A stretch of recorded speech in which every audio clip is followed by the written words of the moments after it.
سلام دوستان، امیدوارم حالتون خوب باشه.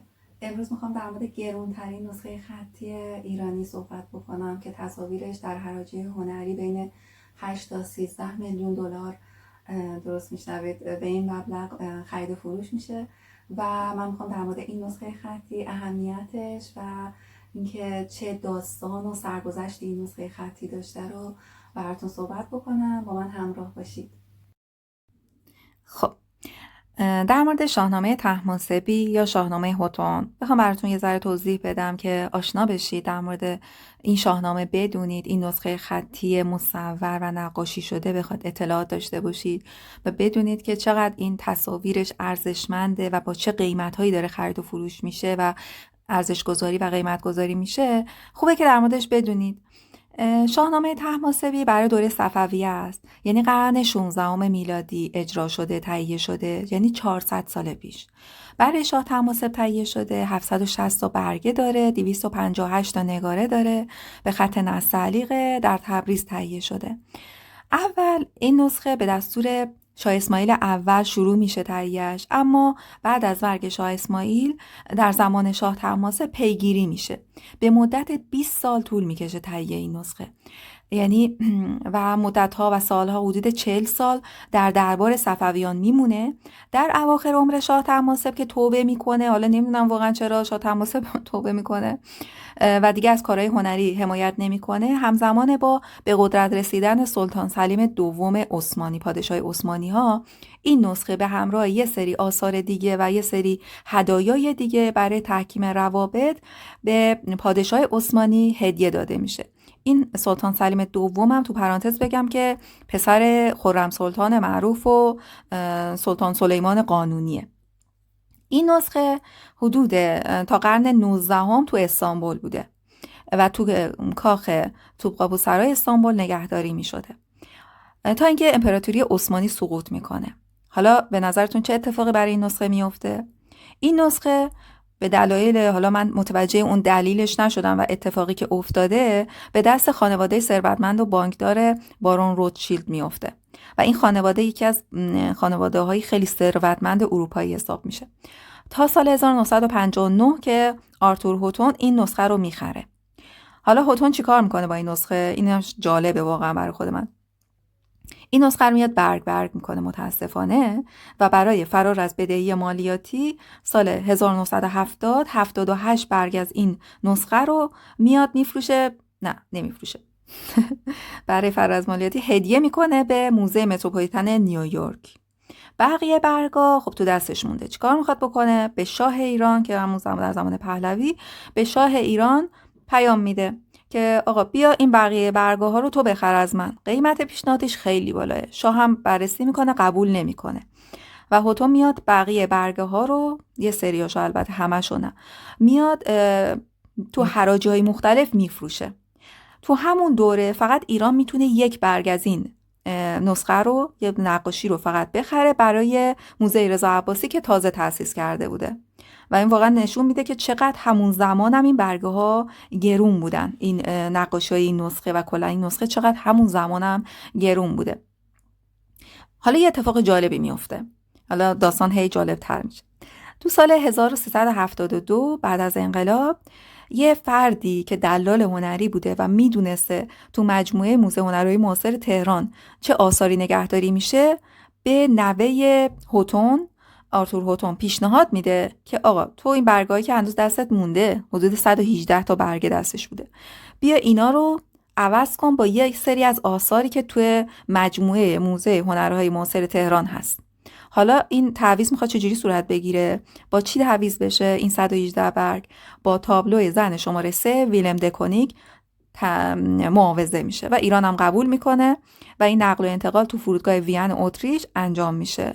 من وقتی داشتم این داستانو میخوندم برای من خیلی جالب بود. این داستان شبیه فیلم‌های گانگستری و مافیایی بود. وقتی این نقل و انتقال رو داره مثلا توضیح میده که مثلا چجوری منتقل میشه تو فرودگاه، یه سری کارشناس هنری از ایران میان بررسی میکنن و بالاخره تایید میکنن که این نسخه معتبره، همون نسخه شاهنامه طهماسبی بقیه برگاش هست. این معاوضه انجام میشه در نهایت و بقیه این برگها به ایران برگردونده میشه و در قالب یک کتابی به نام شاهکارهای نگارگری چاپ میشه که به نظر من واقعا خیلی حرکت جالبی هم انجام. این نسخه بخوام یه سری اطلاعات بدم بهتون، رو کاغذ دستساز نقاشی شده و خطاطی شده، نوشته شده. هنرمندای مشهوری روی این نسخه کار کردن مثل سلطان محمد، آقا میرک و اینا. و خود مهر شاه طهماسب هم روی این کتاب اومده که واقعا ارزش گذاریشو خیلی بالاتر میبره.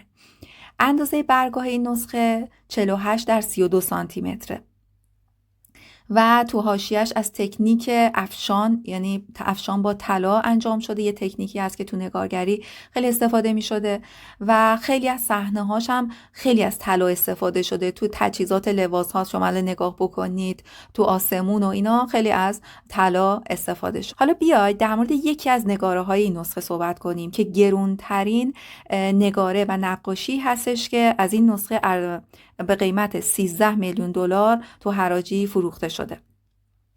هنرمند این اثر گفته میشه شخصی به نام باشتانقره. من اسمش واقعا خودم نشنیده بودم، رفتم یه مقدار سرچ کردم در موردش که ببینم اصلا چرا من اسم اینو نشنیدم.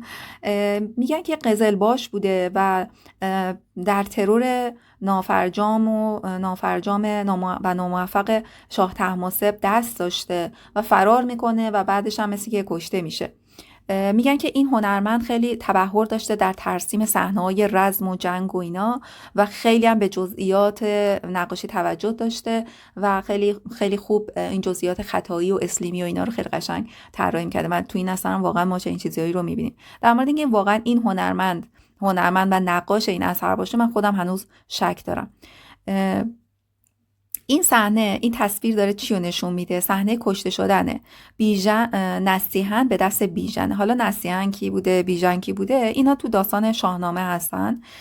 بیژن یکی از پهلوانان ایرانی هست که حتما داستان بیژن و منیژه رو شنیدید که بیژن پهلوان ایرانی عاشق منیژه دختر افراسیاب پادشاه تورانیان میشه که با هم دشمنن حالا، و اینکه حالا میفته تو چاه و بعد رستم میاد نجاتش میده. این داستان احتمالاً شنیدید. بیژن متوجه میشه که این داستان داره اینو روایت میکنه. به بیژن خبر میدن که سپاه تورانیان میخوان حمله کنن، شبیخون بزنن و خب این پیش دستی میکنه و همون شبونه اگه تصویرم نگاه کنید بالای تصویر اون آسمون لاجوردی و ماه و ستاره داره، میگه که این الان صحنه داره توی شب اتفاق میفته و حمله میکنه و فرمانده سپاه تورانیان که اسمش نصیحن بوده رو میکشه، با گرزش به سرش میکوبه و میکشه و سپاه این تورانیان به هم میریزه و فرار میکنن و صحنه دقیقاً داره چنین چیزی رو قشنگ تصویر کرده و داره نشون میده. تو مرکز تصویر ما داریم این نبرد بیژن و نصیحن رو میبینیم. بریم سراغ ترکیب بندی و جزئیات تصویر. تصویر از سمت راست به چپ بخونیم و نگاه بکنیم، نیروهای ایرانیان دارن وارد تصویر میشن و تورانیان دارن خارج میشن. عنصر تصویر انگار از سمت راست داره وارد میشه، از سمت چپ خارج میشه. فیگورها، اسبا همه در حال حرکت هستن و بخشی از فیگورها، اسبا سمت چپ و راست تصویر نیمه کاره کار شدن، نیمه هستن. انگار هنرمند از ما میخواد که قوه تخیلمون رو به کار بندازیم و بقیه تصویر رو خودمون تصویرسازی کنیم و تجسم بکنیم. از این نظر جالب هستش.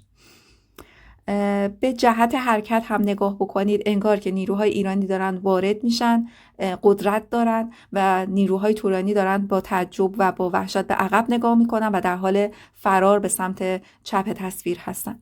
شیپورزن‌ها، تب‌نوازا دارن برای نیروهای ایرانی مینوازن، ولی شیپورزن و مثلا اون تب‌نواز نیروهای دشمن با تعجب و سورپرایز دارن صحنه رو نگاه میکنن.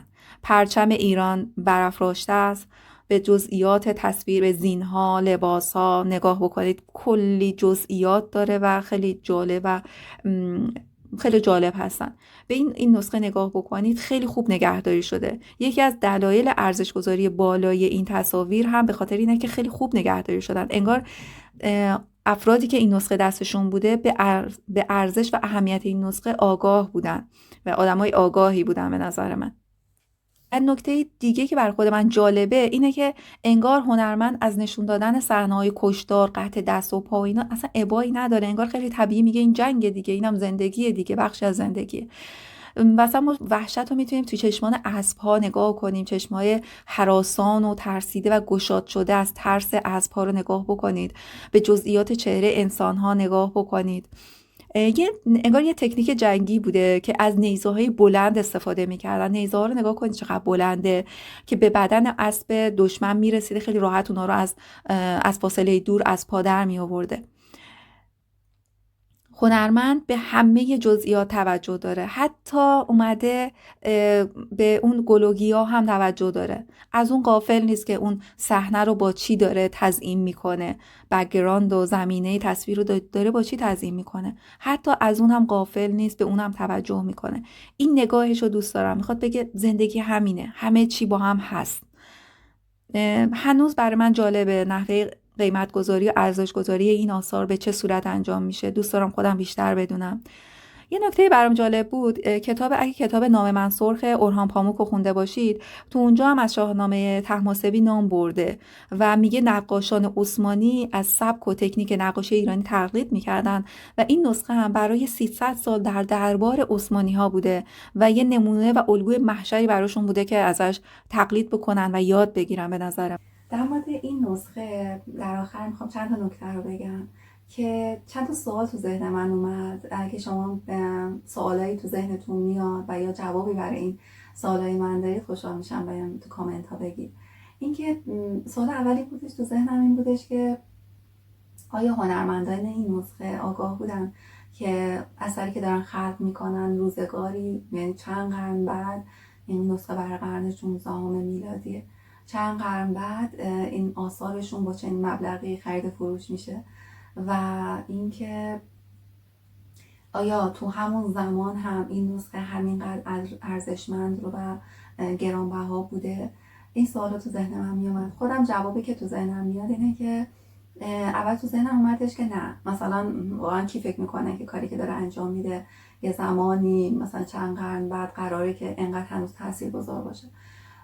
ولی بیشتر نسخه و این تصاویرشو که نگاه میکنم، جوابم اینه که به نظر من آره، چون که هنرمندا یه جوری انگار که صد خودشونو برای این اثر گذاشتن و از این نظر وقتی که یک تلاشی، یک کاری با 100% توان فرد انجام بشه و براش انقدر ارزشمند باشه اون کار که به تمام جزئیات دقت کرده، تمام خلاقیتش رو تو اون اثر اجرا کرده، به نمایش گذاشته، به نظر من هر کاری با این کیفیت ماندگاره، باقی میمونه، مثل این نسخه خطی. شما نظرتون رو به من بگید، خوشحال میشم که نظر شما رو هم بدونم. اگه چنین ویدیویی خوشتون میاد که من بسازم و در مورد آثار هنری صحبت بکنم، خوشحال میشم که بهم بگید و با سابسکرایب کردن، با لایک کردن، کامنت گذاشتن از من حمایت میکنید. ممنونم که با من هستید.